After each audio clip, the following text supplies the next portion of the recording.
laboratories and necessary mitigation steps. I'll give my 5-minute opening statement here in a moment, then I'll turn to Ranking Member Heinrich for his opening statement. Then I'll introduce witnesses and give them an opportunity to give their 5-minute opening statements. The U.S. Department of Energy oversees 17 national labs.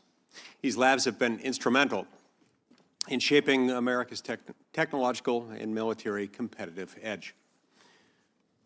From the Manhattan Project to cutting-edge AI research, DOE's national labs have pushed the boundaries of innovation and strengthened our national security. But for those very same reasons, they've also become a prime target for espionage. Secretary Chris Wright, at his confirmation hearing just a few weeks ago, said, "We must protect and accelerate the work of the DOE labs to secure America's competitive advantage and security," close quote.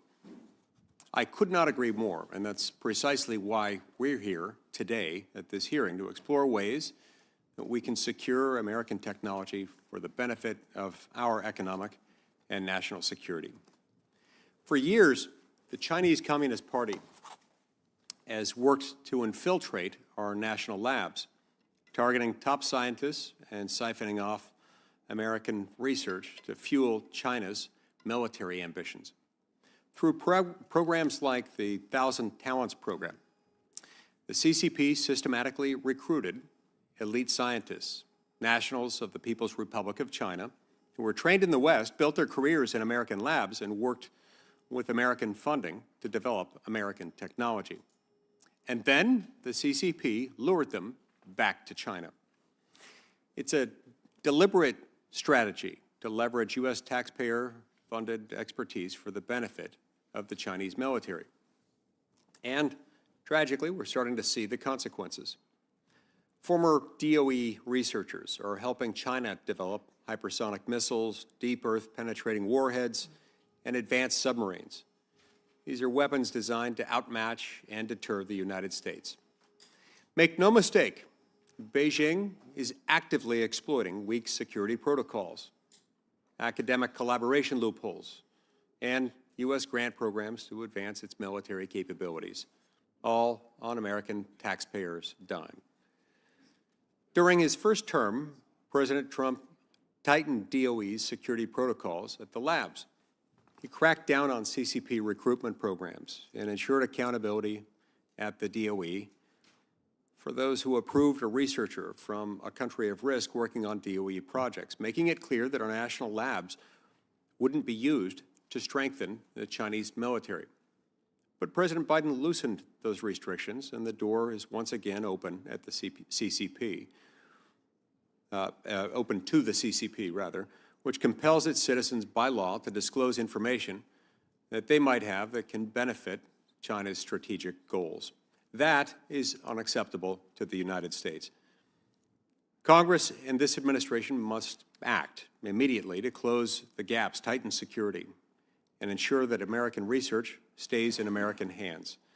I'm looking forward to understanding how the Department of Energy, under the Biden administration, allowed foreign adversaries to infiltrate our most sensitive research institutions and exploring ways to ensure that this never happens again. If we fail to protect our scientific leadership, our intellectual property, and our national secrets, we don't just lose our competitive advantage, we hand it directly to our greatest geopolitical rival. So I look forward, and needless to say, to hearing from our witnesses today and learning more about this emerging problem. Now, we'll turn to Senator Heinrich for his opening statement. Thank you, Chairman Lee, and thank you to our expert panel of witnesses for coming to speak with us today. As ranking member of the Senate Energy and Natural Resources Committee and also a member of the Senate Select Committee on Intelligence, counterintelligence at our national labs is a matter that I believe we should all take very seriously. But first, I want to discuss another counterintelligence risk. Last week, the Trump administration laid off 1,800 DOE employees. Many of our nation's top experts in fields essential to our economic and national security, such as critical and emerging technologies and nuclear safety, were let go. These employees had top security clearances, were dismissed without following legal protocol to end those clearances. And the Trump administration is now trying to reverse course and reinstate some of these employees. But you have to ask, why would they want to go back after being treated this way? Our best experts have lost trust in the U.S. government. President Trump is doing exactly what our adversaries want. They aren't losing their best experts. We are. This is a national security threat that will have lasting impacts on our country for decades to come. I sent a letter to the President urging the administration to halt these mass firings, and I would encourage my colleagues to do the same. Turning back to the research security at our DOE national labs, this is a sensitive issue. We want to avoid telegraphing to our adversaries details on the research our labs are doing and what security protocols our national labs take to protect it. We don't want to give our adversaries a blueprint of any vulnerabilities. This is why we've always discussed this issue in a classified setting. And quite frankly, I'm disappointed to read some of the witness testimony to which we cannot appropriately respond in this open venue. But we're here today, so let's do our best to take care with how we have this discussion in a public setting. Additionally, as no one on this panel is currently at DOE or any of the national labs, I think it's important that we be briefed by DOE and its Office of Intelligence and Counterintelligence about how it is implementing recently passed legislation before using this hearing or any hearing as an impetus for future legislation. Most people think about the Department of Energy for its Manhattan Project beginnings or work advancing energy technologies. But DOE does much more than just nuclear weapons and energy. The department is also the largest supporter of physical science, scientific research in the federal government, conducting research and developing technologies across a range of fields from artificial intelligence to vaccine development to astrophysics. The United States has been able to accomplish breakthroughs in space exploration, supercomputing, and the Human Genome Project because of the work at the national laboratories. We've been able to accomplish so much and be the first to do it, in part because of the counterintelligence capabilities we possess that have kept our research safe and secure. The fact that DOE's Counterintelligence Office is under the umbrella of the intelligence community is a critical asset that we must leverage and strengthen. The threat of foreign espionage is becoming increasingly more complex and dangerous. We need to adapt. When scientists or students from other countries want to come and partake in our world-class research, we must take a serious look at the security risks involved, especially individuals from countries we've deemed a national security concern. On the one hand, we must recognize and embrace that much of America's science and technology expertise comes from abroad. Immigrants founded or co-founded nearly half of top startups in the U.S., and international students earn 60% of computer science doctorates. Between 1901 and 2023, immigrants have been awarded 36% of the Nobel Prizes won by Americans in chemistry, medicine, and physics. The Department of Energy would not exist without the contributions of Enrico Fermi and Hans Bethe, two immigrants from World War II adversarial nations, to the Manhattan Project. So we must be sure that we have strong research security safeguards in place while ensuring we can be a home to the best and brightest from around the world. Striking this balance between international cooperation in science and technology and our national security is not easy. In the CHIPS and Science Act, and more recently in the fiscal year 2025 Intelligence Authorization Act, we authorized bipartisan and balanced research security improvements for the DOE that strengthen their capabilities in this space. So I look forward to hearing about how Congress can best support DOE's efforts in safeguarding our research for the sake of our country's national security. However, as we all know, not all threats come from foreign entities. Thorough background checks are required before any individual has access to sensitive information. In the past few weeks, we have seen multiple instances of staffers from the Department of Government Efficiency, which is not a department, or DOGE, gain access to information systems throughout the federal government. We have seen instances of staff being able to access federal payment systems at the Treasury Department, as well as try to access personal details of Americans at the Social Security Administration. Jay Tilden, the head of DOE's Office of Intelligence, even had to remind staff that DOGE employees could not have access to SCIFs without a clearance. All of this is concerning. Along with my colleagues on the Senate Select Committee on Intelligence, I sent a letter to the White House demanding answers regarding DOGE operations and their seemingly unfettered access to sensitive information. These are unprecedented risks to our national security, and it is paramount that we address them immediately. With that, Chairman, I yield back. Thank you, Senator Heinrich. It's, of course, important to remember that the President, under Article 2, is vested with the executive power. The President has the authority constitutionally and statutorily to decide who can see what within his administration, and when he designates someone as having access to it, they do have access to that. I want to thank our witnesses here today. Let me introduce each of them quickly, and then we'll turn to each of you for your opening statements. First, we have Mr. Paul Dabbar. Mr. Dabbar is the co-founder of Bohr Quantum Technologies and former Undersecretary of Science at the Department of Energy under the Trump administration.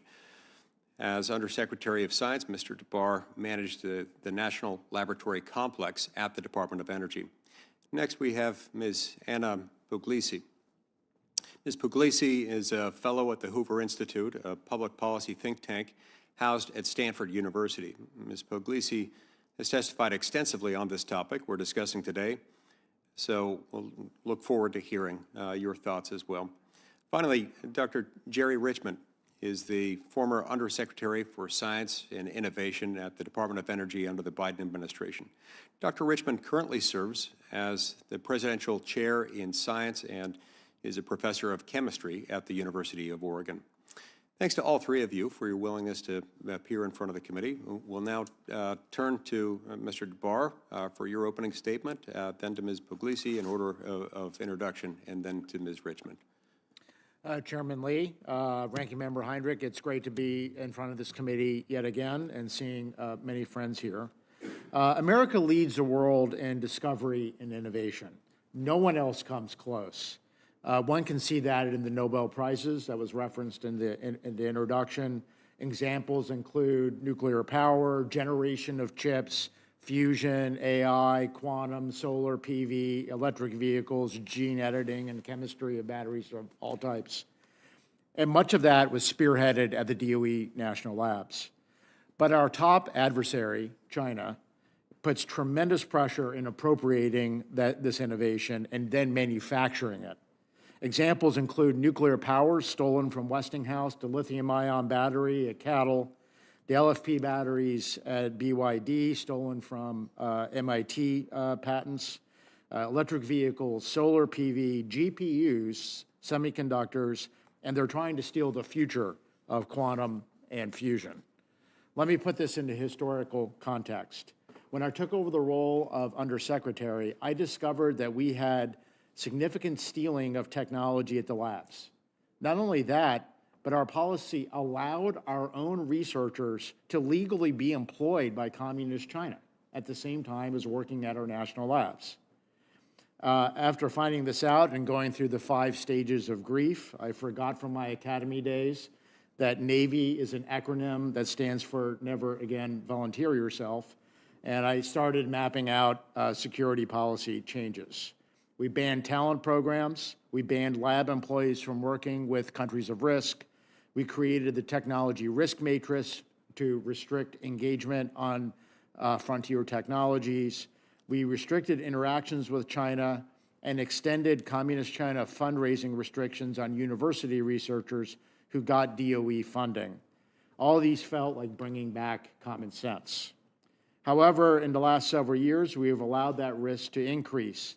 The Infrastructure Act funding was given to communist-controlled entities in violation of the act.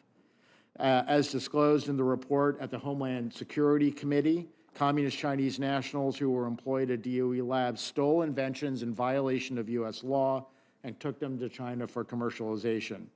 They effectively created spy cells by recruiting new members, and they tried to recruit senior lab and former political officials. I wrote about that in the Wall Street Journal, and I submitted that as testimony. We must also remember that all PRC citizens are required by the Chinese national security law to hand over all information when directed by the Chinese state. In addition, DOE has restarted engagement with Communist China in sharing energy technologies. They have been proactively meeting with the Communist government to reestablish transfer of American invention to China.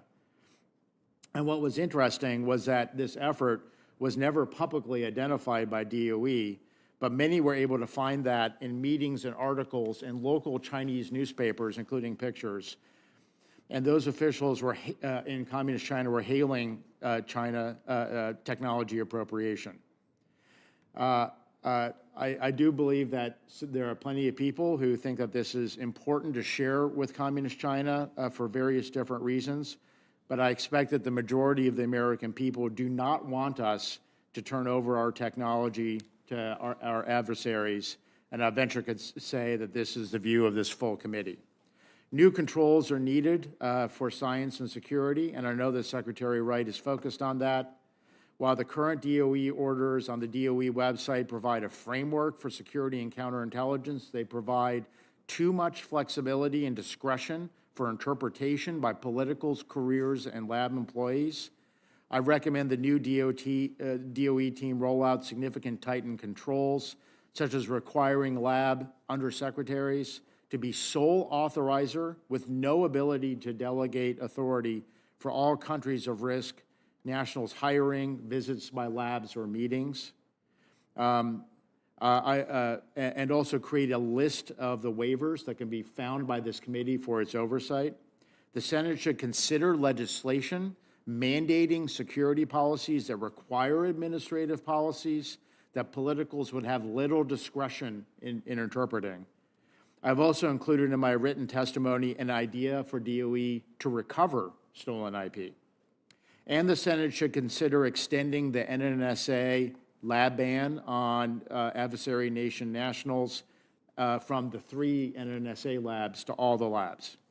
America is the world's greatest superpower in both technology and in energy. As we invent the future, we should re-engage on strong policies to protect our discovery leadership. Thank you, Mr. Bohr. Ms. Puglisi. Thank you, Chairman Lee, Ranking Member Heinrich, distinguished members of the committee and staff. Thank you for the opportunity to participate in today's hearing. It's an honor to be here alongside the esteemed experts on this panel. As I mentioned, I'm currently a visiting fellow at Stanford University's Hoover Institution and previously served as the National Counterintelligence Officer for East Asia. The views presented here, though, today are my own. My testimony will address why the DOE labs are targeted by China and then discuss research security and potential mitigation strategies. Lastly, I'll offer some lessons learned that include this is a U.S. problem, not just a Department of Energy problem. China's government has explicit efforts to exploit its diaspora. While this must be addressed and countered, the rights of persons of Chinese ethnicity in the U.S. must be protected. Finally, we can't protect what we don't have. We have to invest in the future. The U.S. science and technology research enterprise, and especially the Department of Energy labs, set the global standard for discovery and innovation. Creating a climate to safeguard science will take a mindset change. Many in the research community see current policy changes as punitive. Because of this, it's important to discuss benefits of collaboration broadly, as they are not the same across the different stakeholders. An individual researcher can benefit from a specific collaboration because it brings them additional resources, prestige, or access to data or equipment, but it might not be to the benefit of the U.S. government, national security, or the U.S. taxpayer.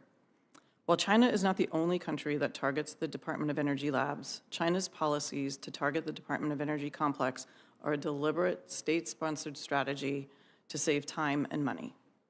China uses non-traditional collectors, so these are basically the experts, scientists, business people, and students, to acquire technology and technological know-how.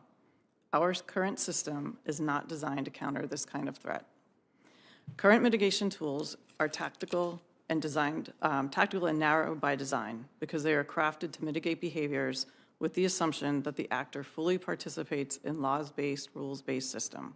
They are not designed for they are basically designed for traditional counterintelligence threats that focus on intelligence officers, military end use, and illegal activities. The protections in the CHIPS Act and NSPM 33, and as a result, some of the individual programs that have been put in place by agencies, such as ARTES and NSF Secure Analytics, are a good start. However, in my written testimony, I provide some factors for consideration when determining access to the labs and funding decisions. But reviewing individual factors can help, but what we really need is a more comprehensive mitigation strategy. Piecemeal solutions will not have the desired outcomes. So I covered these 3 suggestions in more detail in my written testimony, but briefly I put forth the following elements that would make up a national level program. First is establishing a National Center for Open Source Information. This would provide detailed information at scale for our institutions and help them make informed decisions. Second would be to create a kind of pre-check for collaboration. It's important to establish an accepted framework of protections and make those clear. The standards, the norms, the expectations for visiting researchers, postdoctoral scientists, and students. And those that agree to those parameters have a fast lane for collaborations. And finally, investing in the future. The investments we make or do not make today will impact our future competitiveness tomorrow. So in conclusion, it's important to remember that China takes a holistic approach to development. It blurs civilian and military, private and public. This has deep implications for the DOE complex because it impacts the basis of entry for Chinese students and postdocs to US labs. Chinese laws, which include the ability to compel citizens to share information regardless of who owns it, also complicates the ability for individual researchers to act independently. So moving forward, I leave the committee with the following thoughts. We really must decide what winning looks like and take a comprehensive strategy. Extreme positions such as closing our eyes or closing our doors only benefit China. We either discredit all the efforts to address the problem or we deprive ourselves of the contributions of foreign-born students or scientists. And China is not a neutral actor. And why does this matter? Because China intimidates and harshly silences its critics. This has only grown in the past few years and places individuals in untenable situations. We do our foreign students and colleagues a disservice by not highlighting this behavior. So I want to thank the committee again for continuing to discuss this issue. These issues will make us uncomfortable because they challenge assumptions and establish norms. However, we as a nation have to have these conversations if we're going to protect and promote U.S. competitiveness. So thank you. Thank you. Ms. Richmond. Thank you very much, Chairman Lee, Ranking Member Heinrich, and the distinguished members of the committee. Thank you for the opportunity to testify before the committee on the important subject of protecting the integrity of U.S. research enterprise from inappropriate foreign influence. As a lifelong scientist working in science for 50 years now, and researcher, and also a devoted educator, I understand the critical importance of talking about this topic for maintaining the nation's competitive edge in science and technology and ensuring that our research efforts remain secure and beneficial to the American public. And may I add, in these 50 years, I have seen dramatic changes in how we've interacted with countries of concern like China. I have seen them change. I have seen the threats become even stronger, and they are as much concern to me as they were when I was Undersecretary. The United States has long been a global leader in scientific discovery and technological innovation. It's one of the reasons why we are able to attract the best and the brightest in the world. According to a 2024 report from the National Science Foundation, foreign-born workers make up 19% of the overall STEM workforce, as Senator Heinrich pointed out, and 60% of the doctoral level in computer and mathematics scientists, engineers in the U.S. were born outside this country. We are an open, innovative society. It is the key driver of our economic success. At the same time, I realize, as we have at the Department of Energy when I was there, the actions of certain foreign governments pose unacceptable risks to the scientific enterprise. During my tenure on the National Science Board under President Trump and now recently as Undersecretary for Science and Innovation in the Department of Energy under Biden, I saw firsthand the growing threats to the U.S. leadership in science and technology. As this committee well knows, the U.S. enterprise would not function without foreign-born scientists and engineers, but we also cannot afford to have things stolen from us, property stolen from us by nefarious acts that threaten our U.S. economy and our national security. We must strike a careful balance if we are to protect national security interests without stifling the innovation that has long been our nation's greatest strength. During my time as Undersecretary, DOE and its 17 national laboratories worked diligently to achieve the balance by aggressively strengthening research security through rigorous background screening, export controls, and collaboration policies to mitigate risks of intellectual property theft and undue foreign influence. For example, DOE developed a science and technology risk matrix, as noted, to protect emerging technologies, and it continues to be updated.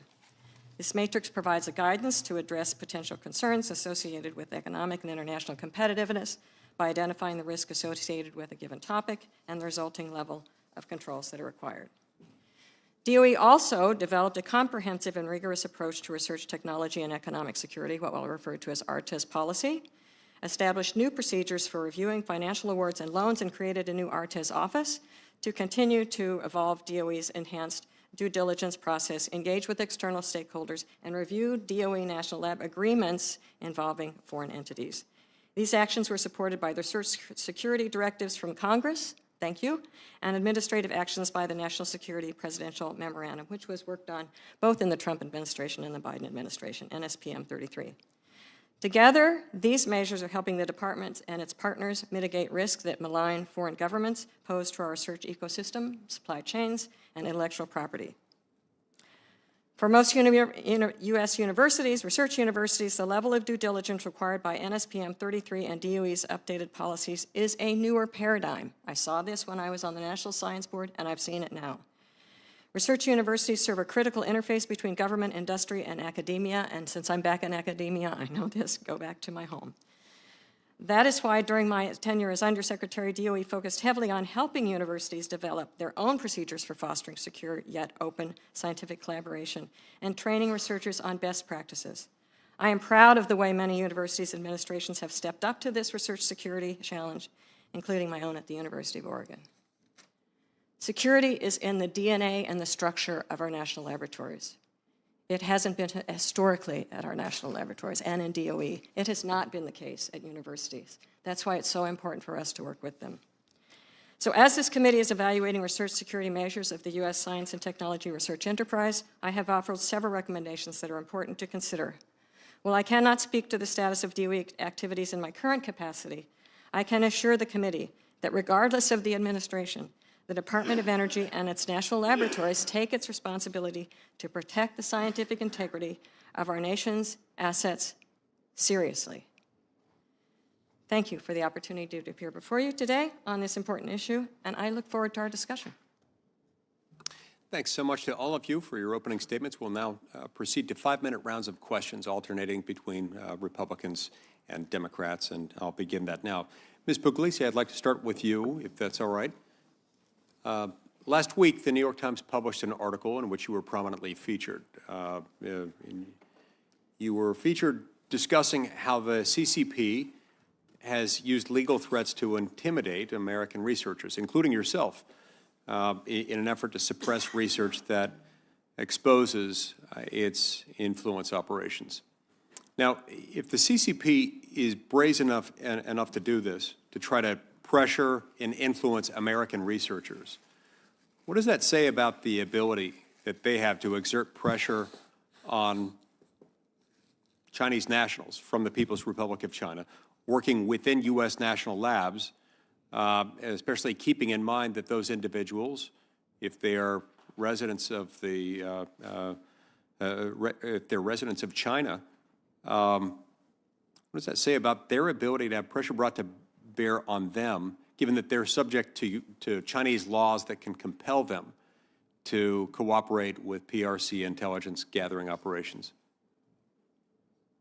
Thank you for that question, Senator. I think it really highlights a disturbing trend, right? I believe that, we've talked a lot about the hope was that as we moved forward with engagement and collaborations that China would change and its laws and rules and norms would become more like our own.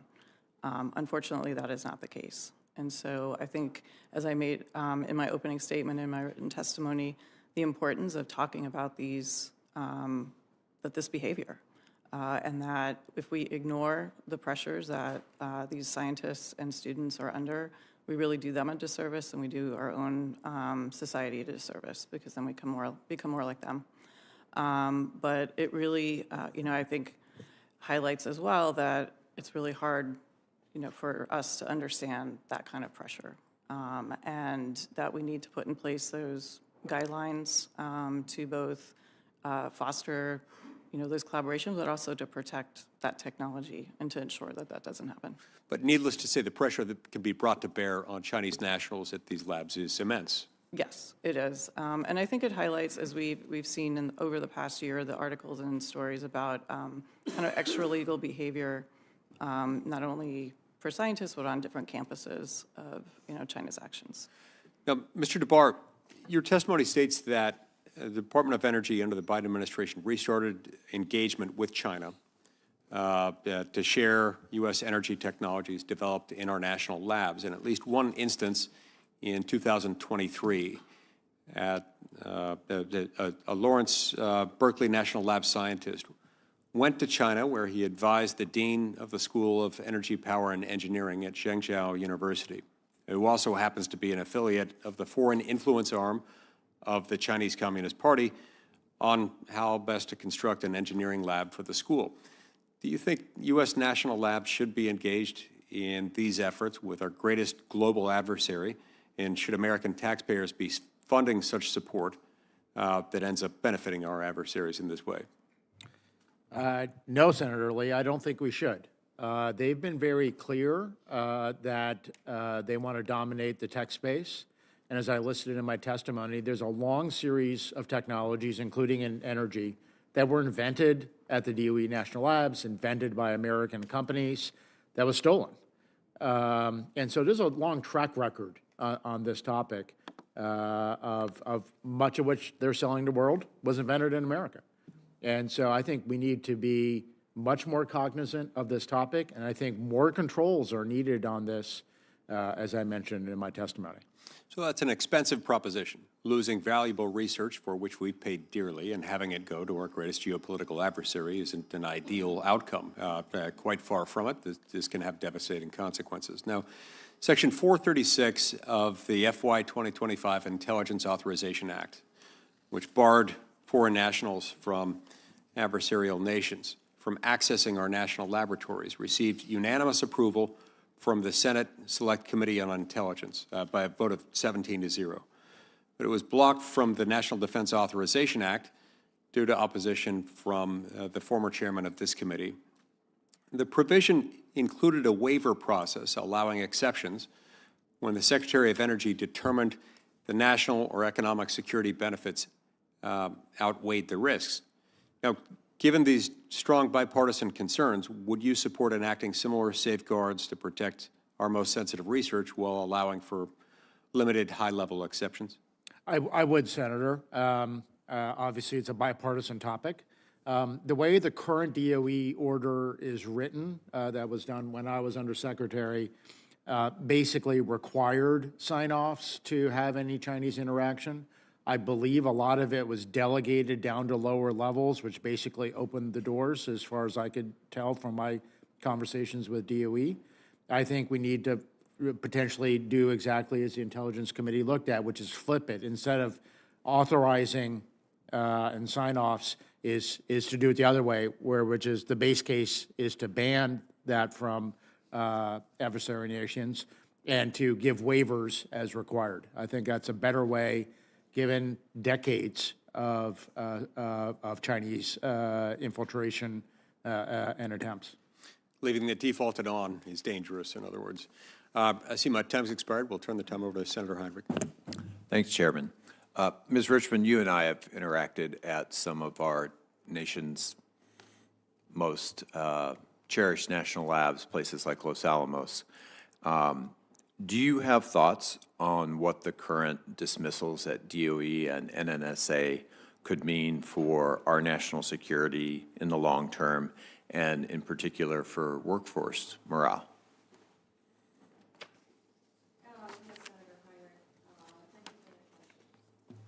Sorry, thank you for that question.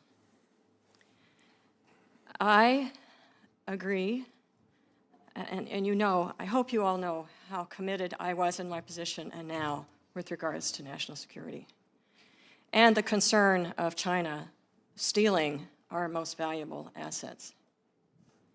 But these cuts, particularly in the security area, but also having to do with our energy infrastructure, the cuts there too, give me even greater concern because they're immediate.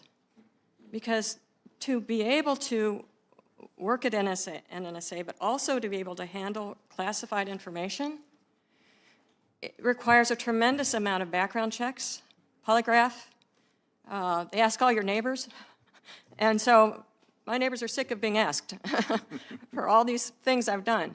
But the point is that when we make these cuts, even if we say, come on back after this weekend cut, what are the chances that we've increased the risk of someone being hired by China to come over and share what they've been doing?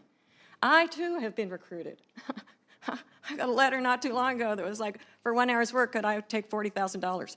Yeah. Now, you know, I don't have a mortgage to pay, but there are other people that do. So I just have to say that these cuts, and especially how they're going to impact the energy infrastructure, yeah. I think it's time for us to go to the new administration and to Secretary Wright and ask what was the process to decide how to do that, to make these cuts, because the process that we have at the Department of Energy to make cuts, and we do make cuts in our foreign from our federal employees, is it's based on budget priorities.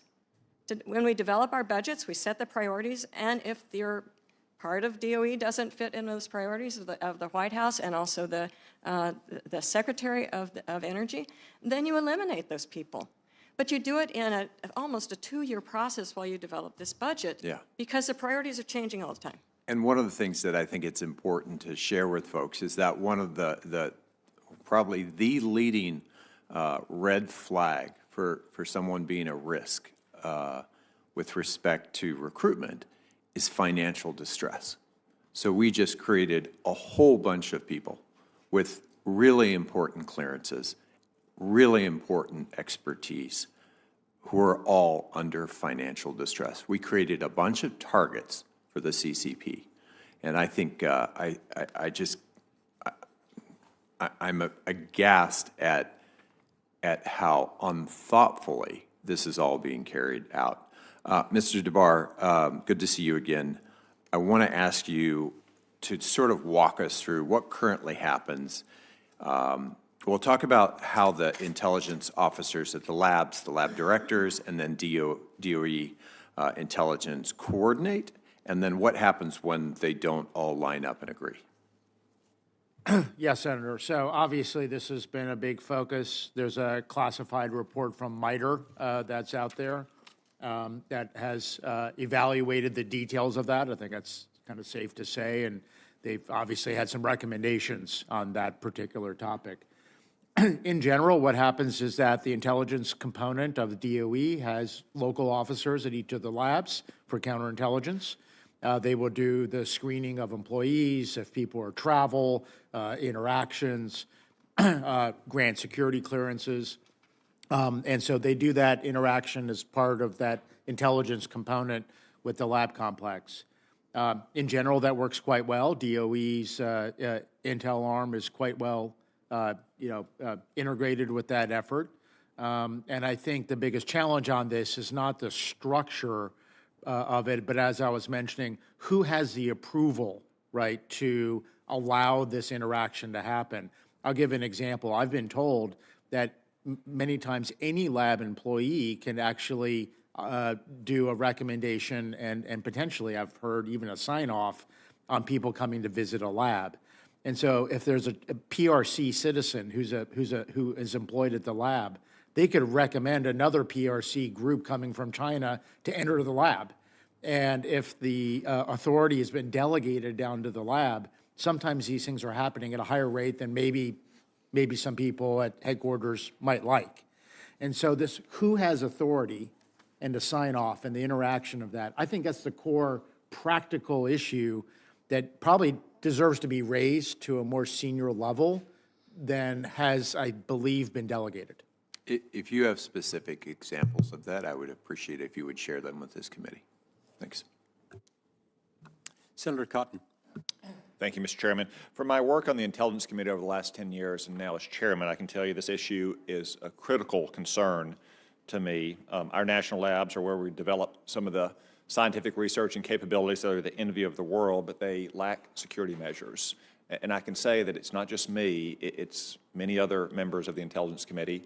5 members are on this committee. There's a reason why we passed legislation last year unanimously that would have stopped scientists from China and Russia and even Iran and North Korea and Cuba from being in our labs.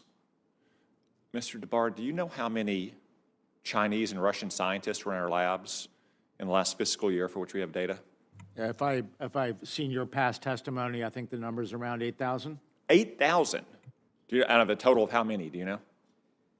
Well, total lab employees are probably... No, a total foreign visitors. Oh, I'm not certain about that. 40,000. So 1 out of every 5 foreign scientists in an American national lab is Chinese or Russian. Do you know how many American scientists get to go to equivalent sites in China and Russia? I do. Do you know, Mr.? I think it's less. If I put the over-under at 0.5, would you bet the over or the under? Maybe even under. Ms. Puglisi, how many American scientists get to go to Russia, the equivalent sites in Russia and China? Right, Senator, I currently don't have that number. However, I think that's a point that I've made before this committee and others, is that it's that reciprocity. I mean, true collaboration comes from transparency, reciprocity, and that's one of the things that we are not. I couldn't agree more. Ms. Richmond, do you think 1 out of every 5 foreign scientists at a Chinese or Russian equivalent site is American?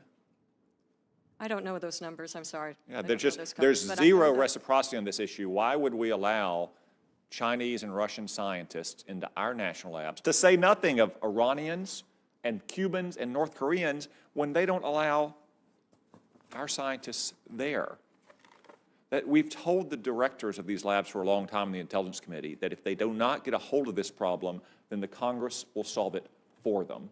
And the legislation that we introduced and passed with the Intelligence Committee last year, although it didn't get passed in law, will be brought back up this year.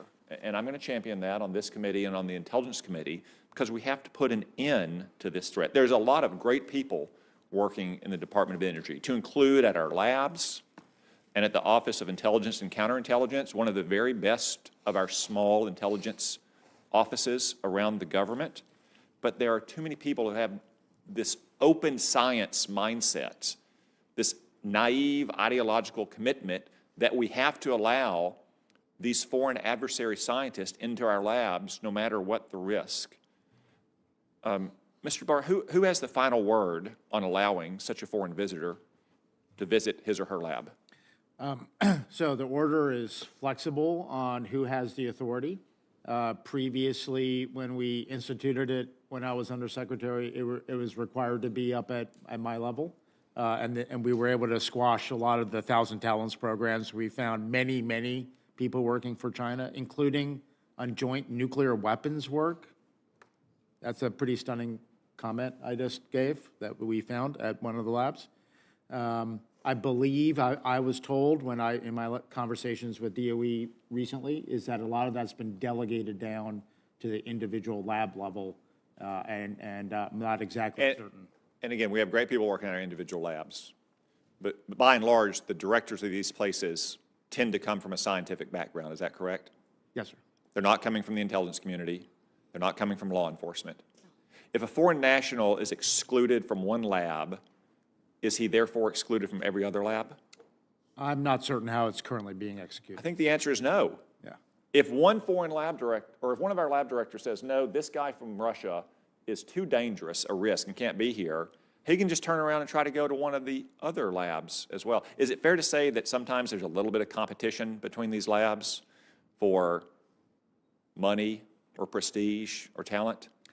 Senator, during one of my many times of uncovering things with intelligence, counterintelligence at the labs, we found a Chinese national who had been hired to one of the DOE labs, and then they used that to shift to NIST in Colorado and use the impromptu of having been hired at a DOE national lab to join a very important quantum effort at NIST. And as soon as we found that out, we had to reach out to Commerce very quickly and point out that we were sorry that this person had gotten that role, and basically we allowed them to end up at another lab.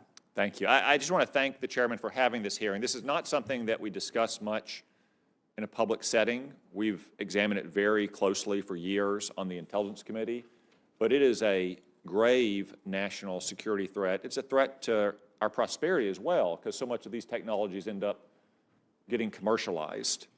And to be clear, what we're talking about here, again, is foreign nationals. There's been a lot of testimony or a lot of statements from members and the witnesses about the history throughout American life of foreign-born naturalized scientists.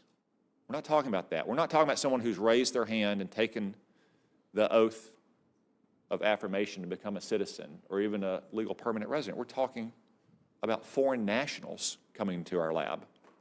This is a grave threat, and we can't allow it to continue. Thank you. Senator Wyden. Thank you very much, Mr. Chairman. Good to have all our guests, and especially good to be able to welcome Dr. Jerry Richmond, who is a longtime expert in security and also a longtime University of Oregon Duck.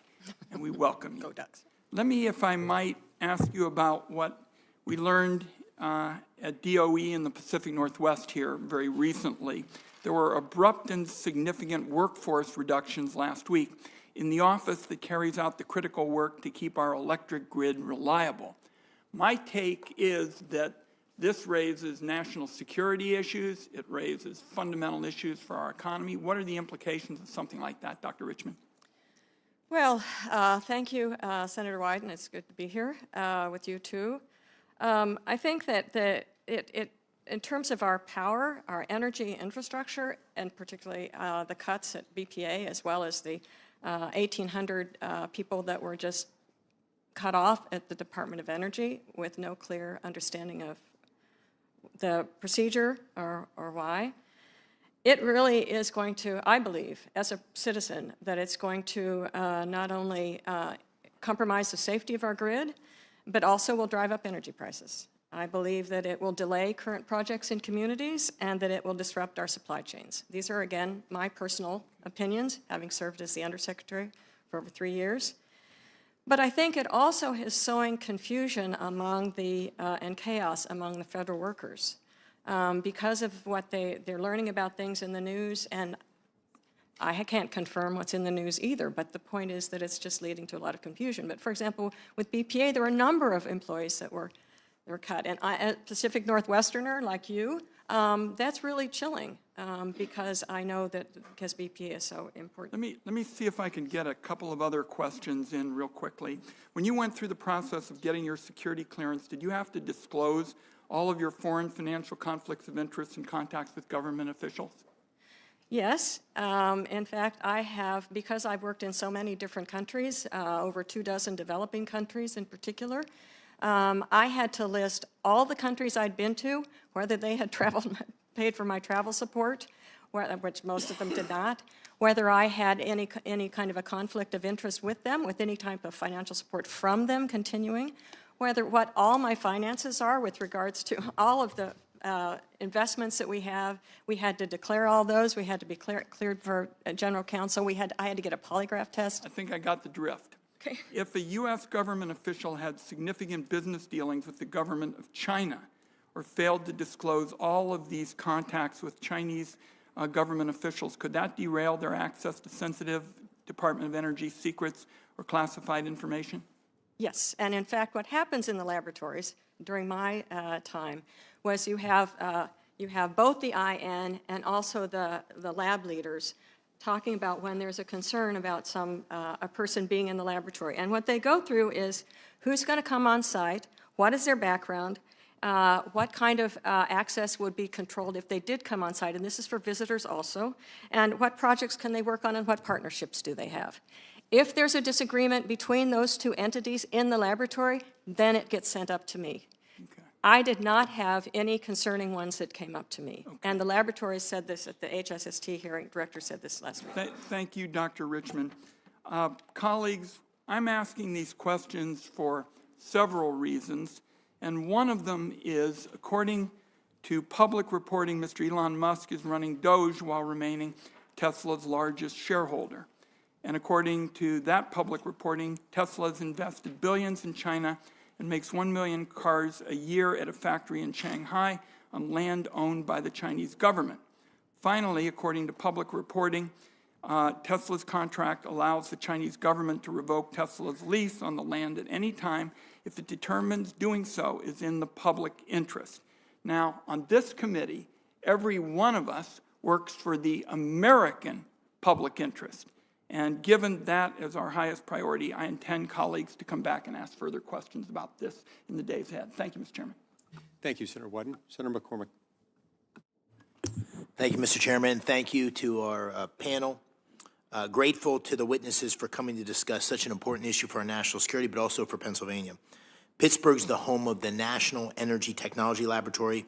Many employees from the Princeton Plasma Physics Laboratory commute across the Delaware River to call Pennsylvania home, and we must ensure these wonderful assets are secure from foreign adversaries and that America remains the global leader on energy and other advanced technologies. So I really share the concerns raised by so many today about the continued theft of American research and innovation by the Communist Chinese Party. It's a huge national security risk for all the reasons we've talked about, but it's also the stated goal to dominate the commanding heights of technology and to use that technological supremacy to undermine America's economic might, its geopolitical position, our very way of life. And that research and technology theft is a well-documented key pillar of the CCP strategy.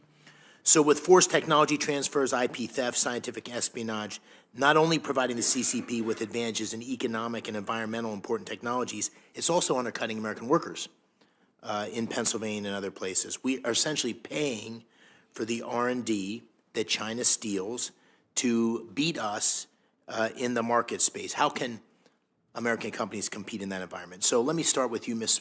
Puglisi.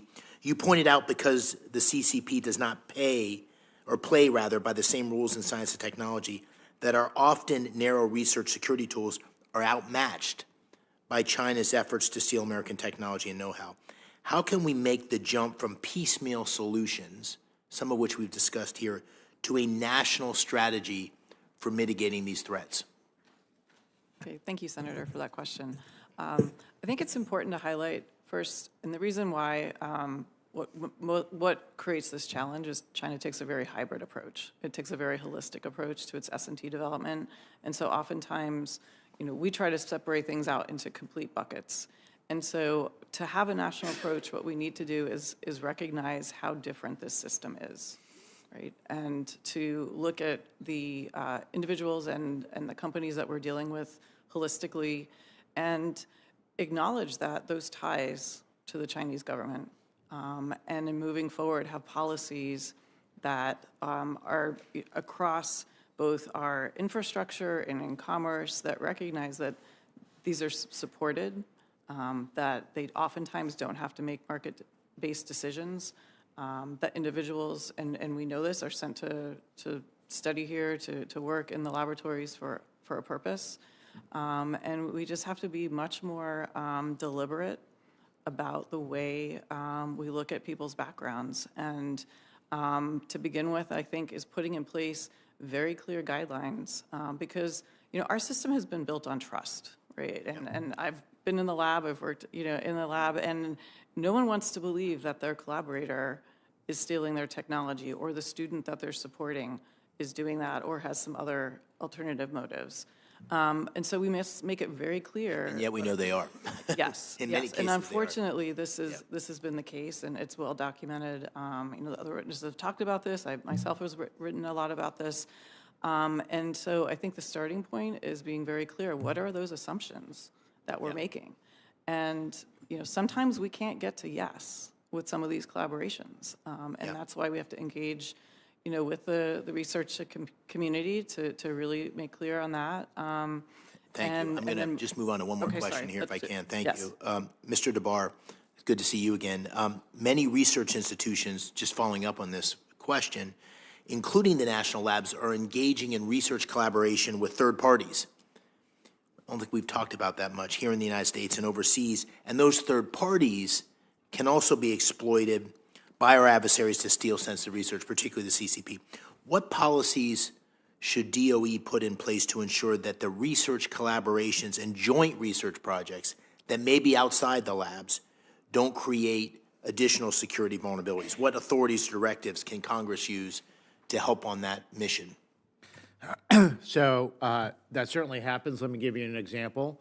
We do accelerator technology with our European friends, where they ship us some accelerators sometimes, and we ship them some equipment sometimes. We generate IP in some of these very large pieces of equipment that could have dual use points. And sometimes the Chinese go into Germany, to a lab in Germany, to try to appropriate IP that we invented at one of our national labs. I know that happened. I have specific examples of that. So I do think of any of our collaborations with our allies, we need to push the ball. I think we have pushed the ball of awareness of them in Germany, France, and whatnot, that China's trying to steal stuff, and that if they want to work with us, and if we're going to share technology with them, they have to meet the same sort of standards that we have for ourselves. So I think it's fair to say, regardless of how tight our security is in our own labs, if we have third-party research efforts underway that aren't equally strong in the security measures, then there's a backdoor where some of the same challenges of IP theft and so forth can occur. Absolutely, Senator. I'll pick on one thing that Senator Risch has been doing on fusion. America's about to break some major bounds on fusion in this next 4 years. There's going to be some major examples. They're trying to steal it from us and our international collaborations on fusion.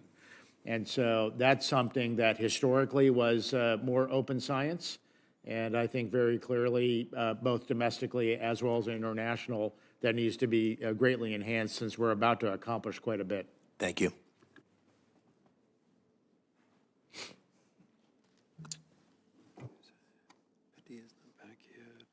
Senator Gallego, you're up next.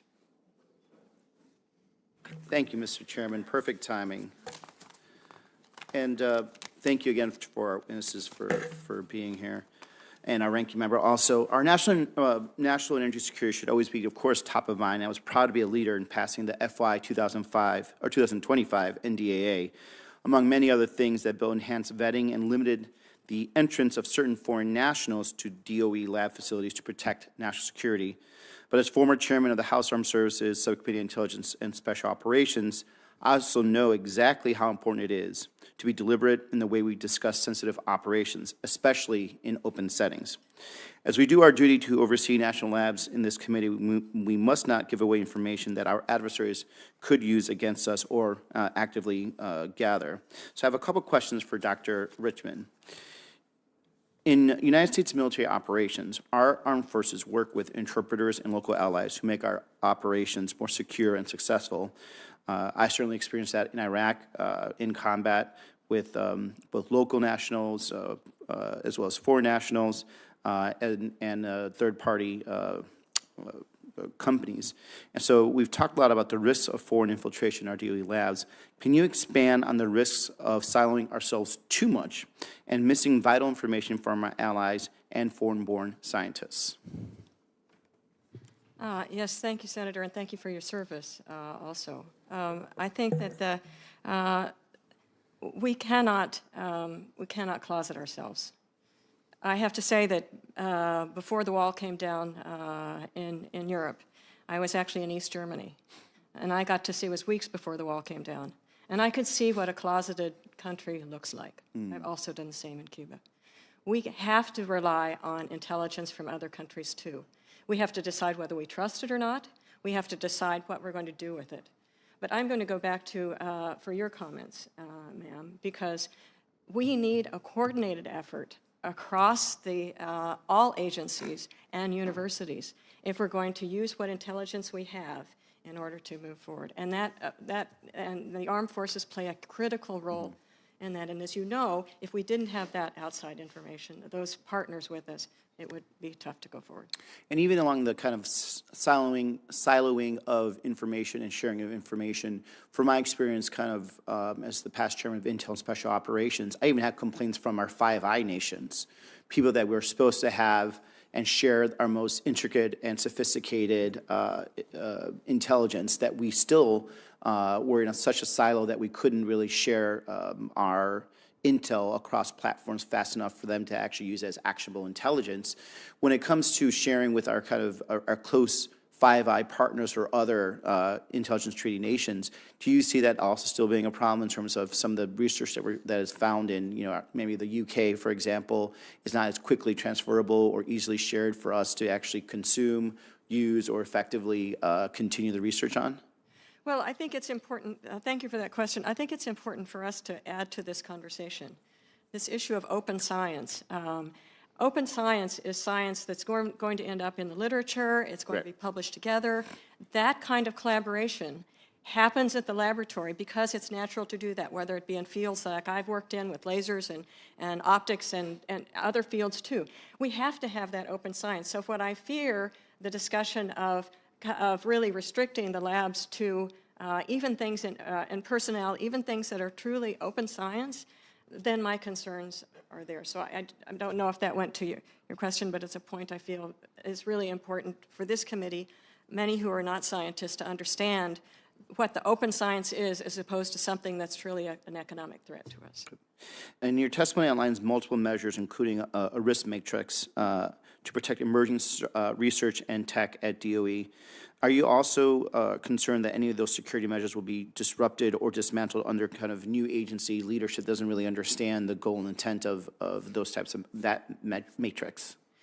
As as a citizen myself, yes, I am concerned, because when you have, what we've always found when I've gone into the SCIF, and I'm not going to divulge any classified information, first of all, we do have people from other countries that are helping us in the intelligence for some of these countries. But the point is that we really have to be able to go forward in a manner that allows us to share the information that we need and be able to go forward. I'm not sure if that quite went to your point. Thank you. I yield back. Senator Rich. Thank you, Mr. Chairman. Thank you for holding this meeting. Look, this is a really, really important issue that gets almost no attention. I've been 17 years on both Foreign Relations Committee and the Intel Committee, and we've watched this cancer grow over those years, and it's not going away. It's getting worse and worse. So I'm going to start at 50,000 feet and bring this down. 1983, I traveled in China. I left China thinking, you know, we're never going to have to worry about this. They had no plumbing, they had no toilets, they had no phones, they had nothing. It smelled. It was terrible. That was in 1983. If you go there today, it's like America. Now, it took us over 200 years to get where we are, and it's taken them only a handful of decades to get where. Are they that much smarter than we are? We all know better than that. They stole every good idea that we have, except for democracy and respect for human rights. So, how'd that happen? Well, it happened because America is so open and so free that we just opened the floodgates. And today, this problem of the people coming into the labs is joined with the question of people that come into the colleges and universities. They are identical problems. And the numbers are stunning. Americans have no idea that there are hundreds of thousands of Chinese students studying in America. And we have a tiny fraction of that. And as Tom Cotton pointed out, he went and dug out the figures. of the thousands of Chinese people who visited our labs, and zero have visited, of Americans have visited their labs. I'm intimately familiar with the INL, of course, the birthplace of nuclear energy and the planet. And I talk to those people all the time. I have never met a person who has set foot in a Chinese laboratory. So this is the problem. We have given away the farm. And I would disagree with Ms. Richmond about open science. We should never have given them that, but that ship has sailed. The open science is there. It's all over the internet. It's every place. But they have used it to bootstrap themselves up where they are. So let's change lanes for just a second and talk about who we're dealing with. A student who comes here, or for that matter, an engineer who comes here and goes to one of the labs, may have no malign ideas whatsoever. But for a person who lives in a communist, autocratic country, nothing belongs to them. Their property doesn't belong to them. Their thinking doesn't belong to them. Their intellectual knowledge doesn't belong to them. It belongs to the Chinese Communist Party. Because in those states, the state doesn't exist for the people, as it does in a democracy like we have. People exist for the state, and the state always comes ahead of the people. And so they take these people, when the students go home, they are debriefed by the Chinese Communist Party, and every scintilla of information they have then belongs to the Chinese Communist Party. And I mean, it's two different systems. There's absolutely no question about it. But again, it's really time to slam the door on this thing. I have preached about this for years, and with all due respect to the scientific community, I can't get it through their head that this is a national security issue. They say, well, we're all on this planet together. The knowledge we have helps everybody. Well, yeah, to a degree, if we're fighting polio, that's true, but not when we're designing quantum computers. It's not like that at all, and we shouldn't be sharing that information at all. And by the way, I get real pushback from the colleges and universities. Why? There are millions of dollars being transferred from China to the colleges and universities. And those colleges and universities get very defensive of the grants and that they get from the Chinese Communist Party. Anyway, that's where we are. Folks, how do we get the word out to the community, and how do we get the word out to Americans that this is a huge problem? And I only got a few minutes left. Start down here and give me your 30-second take on that. Okay, thank you, Senator. First, I just want to add, the whole issue of basic science comes up quite a bit. But it's important to note the collaborations are very important, and I myself have been a proponent for open science. However, I think what's lost in that conversation is not everything is shared, and that is the challenge, because what is happening is that the time and resource-intensive parts of that basic research, oftentimes the data, the know-how, the access to how do I actually do something, and oftentimes what doesn't work is what's stolen. And so those are the kinds of things I think that we really need to focus and have that conversation. Ms. Richmond, I'm almost out of, I am out of time. Give me a short shot, and I'm going to give you. Yeah, let me say, glad to meet you. I have been through Chinese laboratories back in 2010. Well, I've met somebody, finally. All right, I've met one. How many people in America? Okay, 333 million? All right, I've got one. Yeah, but the point is, things are changing. By the way, did you get into the Wuhan lab? Because we're really interested in getting in there. Probably not. You know, I can't read Chinese, so I have no idea what lab I was in, okay? But the point is, you raise a very important point. Things are changing. Your issue about the open science is right. But on the other hand, collaborations are really important too. But again, I believe that we need to have a full discussion of this out in the open. Universities need to, and faculty at universities need to understand that they could be involved in the areas of high-performance computing, AI, quantum, bioscience, biotech, accelerator science, battery science that we at the labs consider to be extraordinarily high risk, so that they can understand that they are important. You got that exactly right. Yeah. Paul. Senator, I think this is a big but narrow topic. America is the bright light to recruit people from all around the world who want to work at the DOE national labs. And people want to become Americans, and I think that's good. We have, when I was there, we had 4 lab directors who were naturalized citizens from the UK and Canada and Germany and so on, and that's excellent, right? They came here, They became American citizens. We're still a very small percentage of the world in terms of population in the big scheme of things. And I think doing that and all the other people underneath them with citizens from all over. China's a topic. China's a problem China's the biggest topic. those people can't stay here. That's right. We all know what happens to their families if they say, hey, we're giving up China and we're going to become a U.S. citizen. They'll start, well, anyway, I don't want to go into that. They do bad things to their families. So my time's up. Thank you. Thank you. Senator Cortez Masto. Thank you. I appreciate the panel discussion today. It's good to see some of you again. Let me start off with the Nevada National Security Site. Most people don't have it in their backyard. I do. Most people don't grow up next to it. I did. Most people don't have family and friends that worked there. I have and still do. So this is an issue that is important for us in Nevada, and I appreciate the conversation today.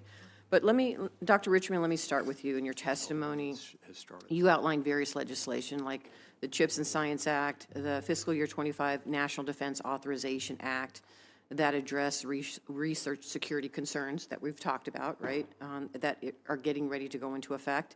Specifically, though, you mentioned the DOE was getting prepared to implement Section 3112 of the NDAA, which would ban foreign nationals from China, Russia, North Korea, and Iran from accessing the national laboratories operated by the National Nuclear Security Administration, right, without secretarial waivers. So given the enhanced research security measures outlined in the fiscal year 25 NDAA, how do you think these new regulations will affect the mission at Nevada's national laboratories, such as the Nevada National Security Site, which we know is essential for maintaining our nation's nuclear weapons stockpile? Well, thank you, Senator, for that question. As you may know, Director Ruby, Jill Ruby, was the one that oversaw NNSA while I was in my position. So I don't have all the depth of knowledge that she would have. But I do think that the lab directors that spoke last week and that at HSST, even Dr. Kim Budell was there, and she does oversee Lawrence Livermore National Laboratory. And all 5 directors that were there, 3 or 4 of them were NNSA labs. They're ready to do it and have accepted it, and will have it done by April 15th, or what the deadline is. Okay. What impact that has, I can't speculate on it. But I think they're ready to take it on. The concern is, though, that they are now going to have to fire, I think, a number of people. I think it was close to 1,000 or something like that. And that, again, compromises our security because those people can easily be picked up by our adversaries. So, can I touch on that, because I only have so much time, and that was my next question. Because we are now implementing legislation to address foreign nationals coming into our labs. But what we are not doing is addressing the workforce that is necessary. Now, I've heard all of you, and we've had this conversation before about STEM, making sure our kids are exposed to it, that we want to go into that area of science. We want to make sure that they are now stepping into, as they graduate, jobs like we have at the test site. What does it say to them that we have just done this wholesale firing of people? Particularly in my state, people are paying attention, their family members, their friends, they know what's going on. What does that say to our ability to develop that workforce for the future in these STEM courses? okay, I'll put my academic hat on now. People are scared. Students are scared. Parents of students are scared. Spouses are scared about paying mortgages. All the energy that they've put into this passion they have for science is now being questioned for its value. It's very personal. Let me touch on one final thing. We have talked about foreign nationals, and I agree, we have to address it. We have passed legislation to do just that. But there are other security challenges we're not even talking about, cyber threats. Where are we talking about cyber threats here? And should we be addressing that as Congress as well? And let me open it up to any of the panel members. Talk to me about cyber threats. What should we know that we're not talking about today that's the next step for us to implement when it comes to our national labs? Ms. Puglisi or Dabbar, I'm just curious. I'll please. go off and we can go that way. That's a very important point, and that's why I advocate that we really need a holistic, comprehensive program that looks across the board, and cyber would be one of those. And also both external and internal to understand, okay, who's sharing what with whom. So that's one. And I just want to pull the thread on the collaborations because that is an important point, and why we really need to demand that reciprocity and transparency, because it can't be a one-way street, right? And we talked about how many people are in our labs, how many people in their labs. I mean, these are serious topics, and serious countries do serious things. And so we need to ensure that that there is that reciprocity of not only people, but information. And one of the challenges, I think, with China is they are clamping down on open science, access to their data, access to academic papers. You know, that doesn't demonstrate to me a place that it has a serious desire to do true collaborations. Thank you. I know my time is up. Mr. Var, do you have any? So, Senator, this is a university example, but not a lab example. This goes to show you that you need to have strict controls, and sometimes things can go wrong. We found a cybersecurity effort that was funded by DOE at a university in which all the principal investigators were PRC nationals. Electric grid cybersecurity funded by DOE at a university with PRC nationals developing the software for cybersecurity for the electric grid. We stopped that as soon as we found out that that had been done, and I won't go through the details, but it's an example that people were not thinking, okay, at the department when they were issuing funding of something that I think is pretty common sense. So I think it comes back to rules and proper oversight so that people down below don't do things that wouldn't pass, kind of common sense for, I think, anyone in this room. But if we don't have the staff to catch it. Thank you. Senator King. Thank you, Mr. Chairman. The focus today has been on national security, as well it should be. That's one of our jobs around here. On the other hand, there's an opportunity cost of excluding talent that could be important in furthering our own interest in terms of technological development. Ms. Richmond, talk to me about that. It seems to me what we really need to do is try to find a path between total exclusion and not being cognizant of national security risks, but not exclude people who can make a significant contribution to our national welfare. You see what I'm trying to find? Yes, so Senator King, thank you for that question. There are so many examples of where Chinese citizens have made, I'd be happy to give the committee many examples, especially of Chinese researchers who continue to contribute in our laboratories and also our universities. It is a balance. And particularly for our universities, we have, while I was undersecretary, we started the ARTES office, which is Research for Technology and Economic Security. And that is basically to make sure that we don't have things happen like happened in your administration, which would check everyone that's a PI going in for a grant. The FOA that goes out, it's checked to make sure that it's very clear that we're going to ask this kind of information when you apply for a grant. Then when the selections are made, look to see who the PIs are. Are they ones that are safe to go forward with? Is the topic one? What about the topic? Because the security for some topics. But universities don't have the security clearance apparatus that the national labs have. I believe that there may be more risk, frankly, on the university level than there is at the national labs, because national labs, you have counterintelligence at Department of Energy, and you have those kinds of examinations. And that's why we're working with them. And that's why we're sharing the risk matrix with them, as well as I was on a video call recently to talk about what they need to do in proposals and with their PIs to give them guidance on making sure. Mr. Dabbar, how do you think we should strike this balance? Yeah, so one of the orders that we also implemented was banning giving money to university researchers if they were also taking money under a 1,000 Talents program. We had found out that during the previous administration that they had allowed that, so that literally a researcher could be getting money from the Chinese state at the same time as from DOE. We decided that was a bad idea. We actually spent a bunch of time with university presidents explaining that. They had a lot of worry about that. And then at the end of the day, they reached a conclusion that the federal government can decide what to do with its money. I know it's a simple kind of conclusion. But one of the big things that they found as a part of our pushing on this topic was that they found out that they had researchers who were spending significant times in communist China and basically taking their research, had nothing to do with DOE, it could have been from any place, and they didn't even know it was happening. I found out at Stanford, for example, there was a professor who was supposedly full-time who spent 9 months a year in China.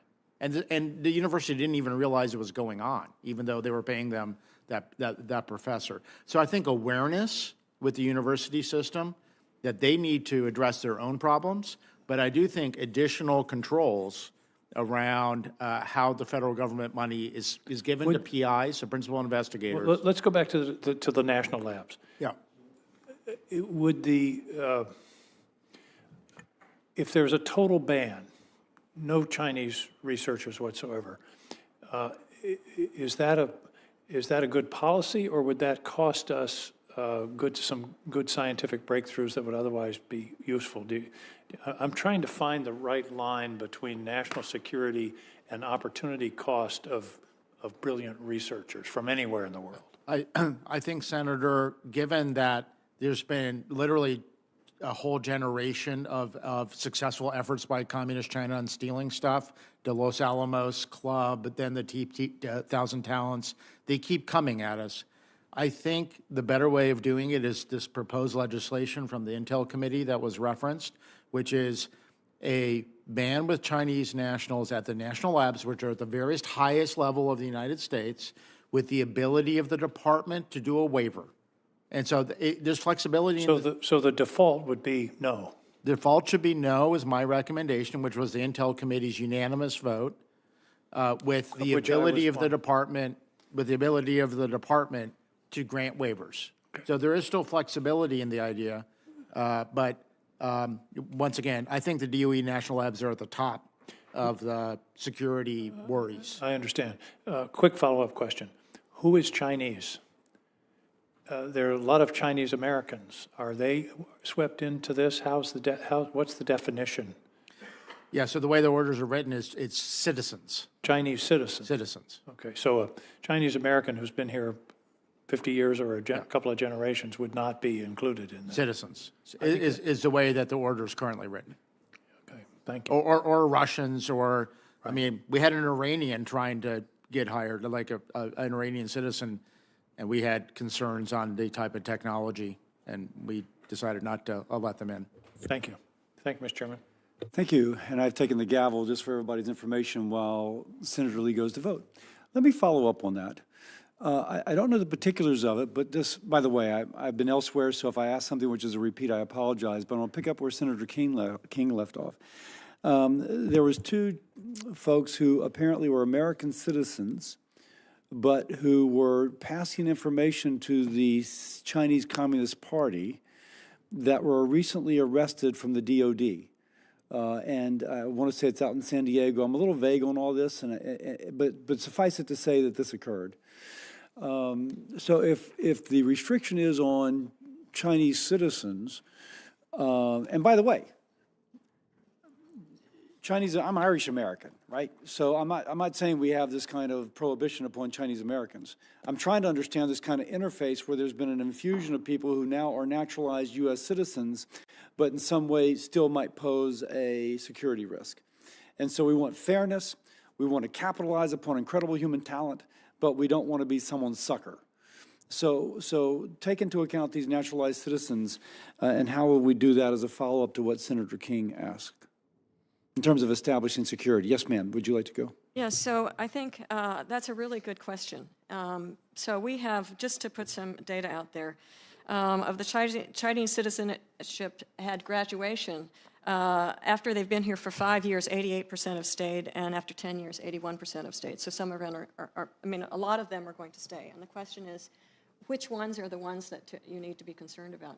So I think what we've done with working with the universities and NSF, and certainly, Paul, with your administration work on this too, is the Department of Energy back in 2019 and then 2021, you have to, every PI, everyone that wants money, has to put down all their connections, okay?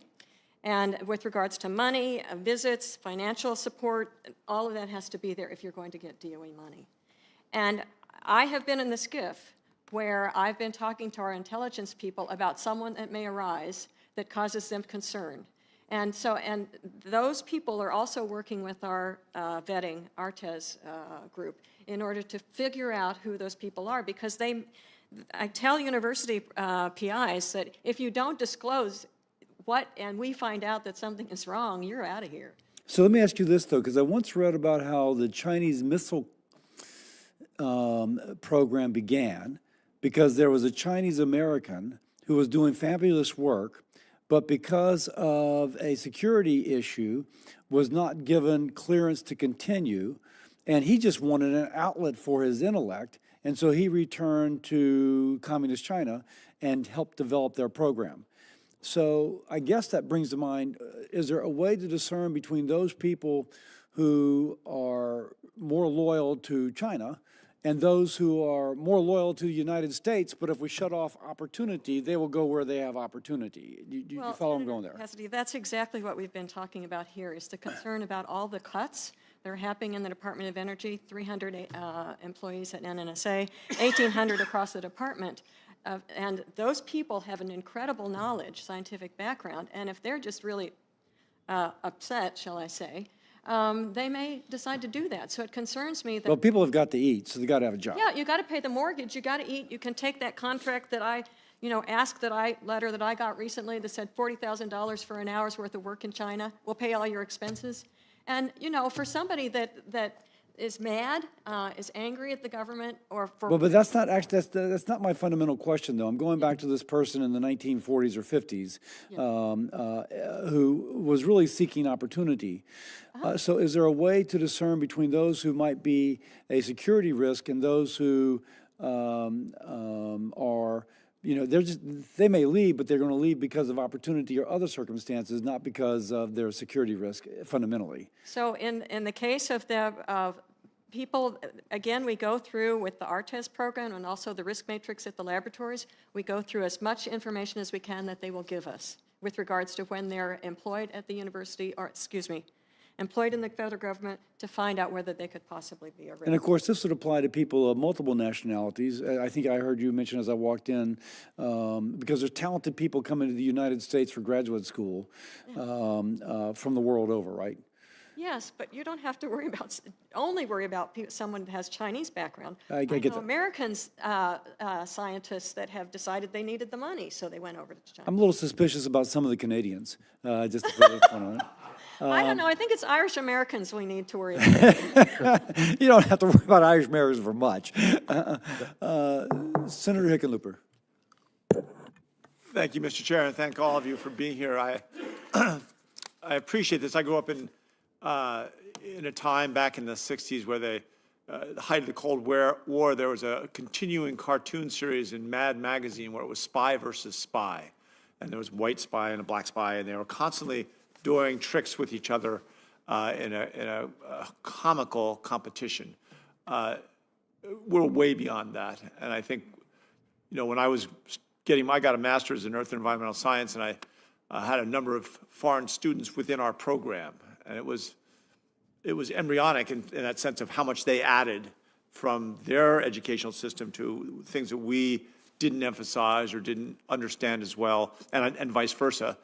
I got a great appreciation for that. I taught field geology for a year down in Costa Rica while I was still a graduate student, and saw that culture and got those exchanges. It's incredibly powerful. I don't think we can look at the number of our largest companies that have been started by immigrants, the amazing innovations and breakthroughs that have come from people that came to this country because they wanted to live in a free country. To be quite honest, that magnet is still very powerful. But I want to ask each of you, are we doing enough? Is the current system sufficient to protect our classified research from foreign espionage? So, Senator, I do think, as we've been discussing, I think a heightened level of awareness, because there's been generation after generation of Chinese just adapting and to try to steal. I would make a broadening point to your question, which is not just classified. I mean, the leading renewables lab in the world is in your state. It's not even close, okay? No other country comes close to that. And so just to pick on a topic, perovskites for thin film solar may be the next big thing. We don't want that to be in Xinjiang, produced by coal and slaves, literally slaves, right, because they're the wrong religion. I thought we were over that in 1945, but the Chinese are doing that. Right. And I'm certain they're trying to steal it from your lab, or your nation's lab. I view it as my lab. Yeah. You're in your state. And so I think there's a broadening point to not just classified. It includes both also economic impact technologies as well as classified. Agree. Dr. Richmond? Yeah, I agree with that. And I think what we're talking about here is an evolving situation, and it will continue to evolve. So we have to have a system together that's adaptable, can quickly move. But is our system now sufficient is the question, right? We've got to be adaptable. There are all kinds of things we can do to improve it, but. It can always be improved. It can always be improved. But I think, certainly under my administration, we took what we got from the past administration, heightened it up even more. And as we go through, we're going to have to look to see how much it needs to be heightened anymore. But again, it's not just classified information. It's also the AI and many of the other areas. Yeah. Right, and I'm going to foot stomp that. It's beyond. It's more than the classified information, because it's really a lot of the technologies of the future. It's AI, it's biotech, it's the new materials in manufacturing. And so I think what it's really important is to focus on the behavior. And I think that a lot of the new regulations and rules that are being put in place are a start and are beginning to do that. But I think it's going to take time to implement those. And again, I think we'd have to take that really holistic look.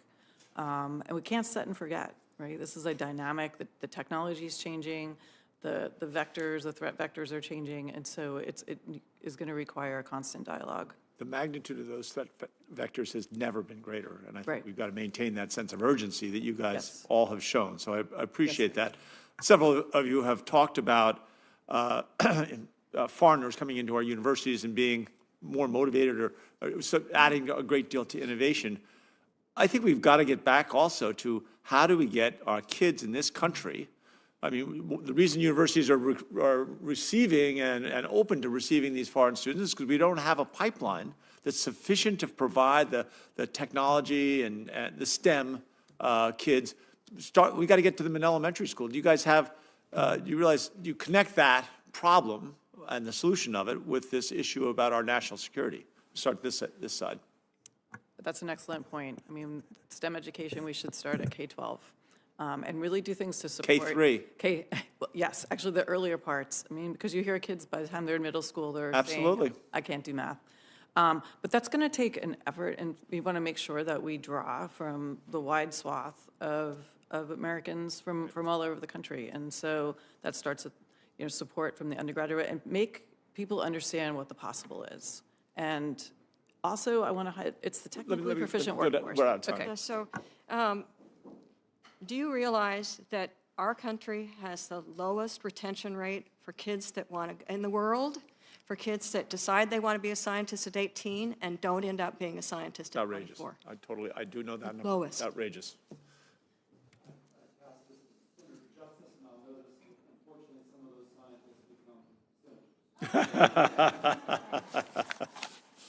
Senator Justice. Oh, thank you so much, Mr. Chairman.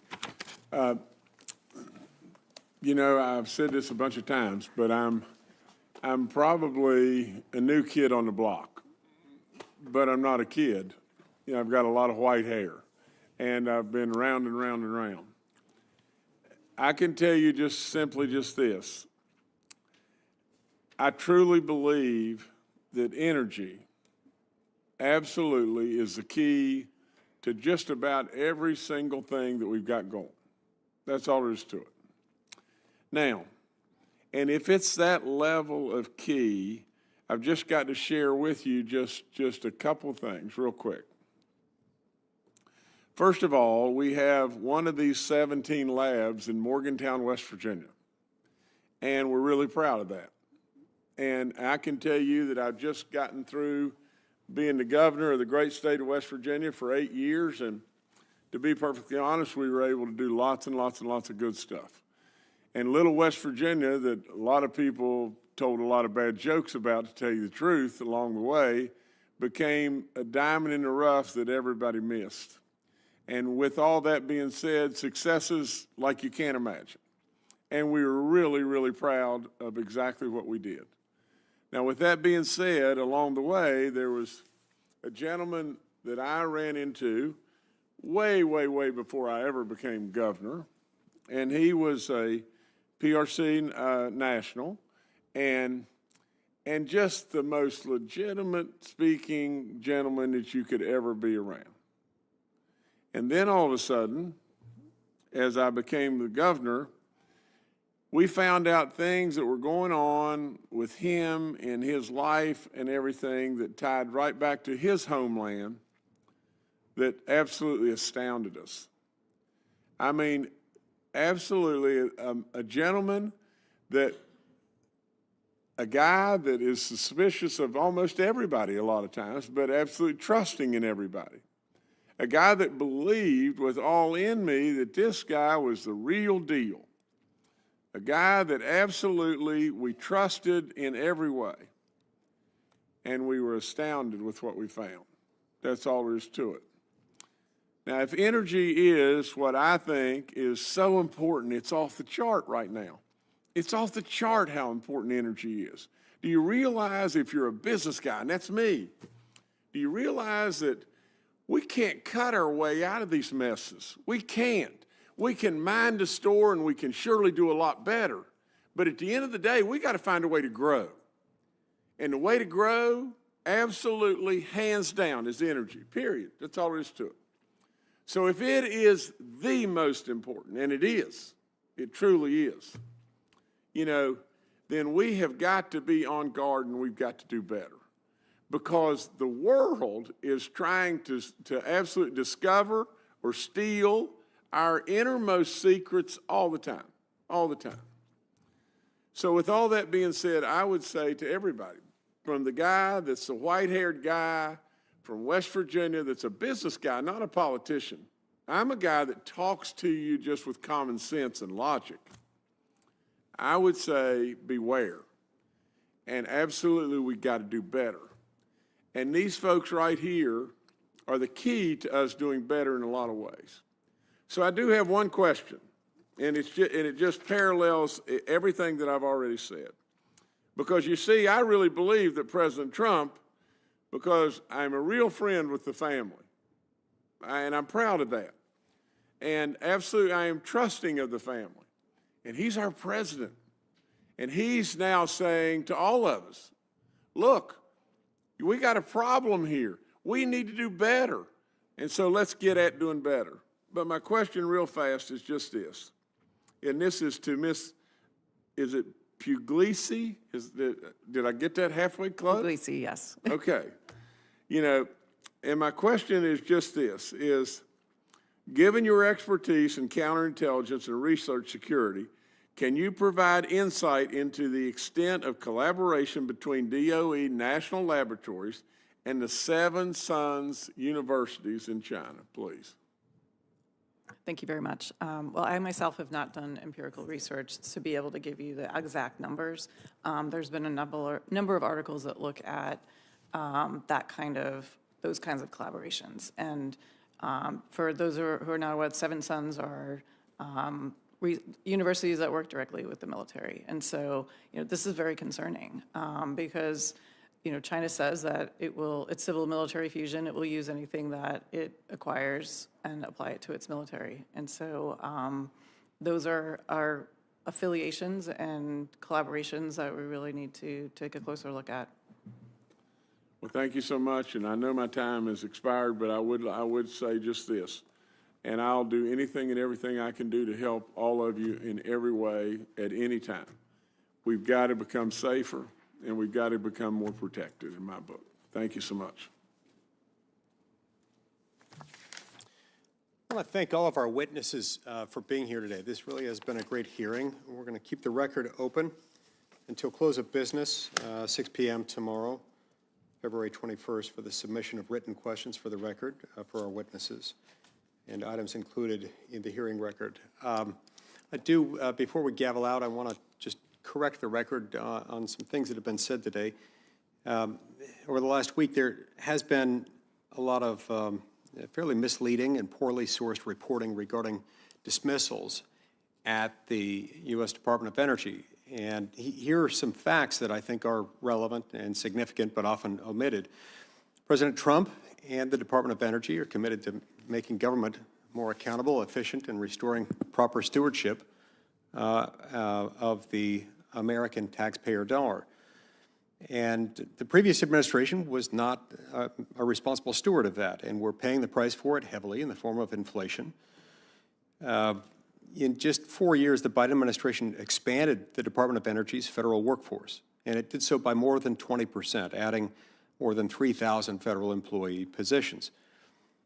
In the last year alone, the Biden administration increased the size of the Department of Energy federal workforce with 1,000 new employees. Delivering on President Trump's mandate, supported by more than 77 million American voters, the Energy Department began on Thursday dismissing a portion of recently hired federal employees classified in the federal government as probationary employees.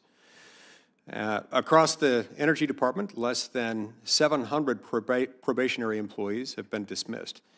These dismissal numbers pale in comparison to the total amount of positions the Biden administration hired over the last 4 years. They're also less than the total positions added by the Biden administration in the last year.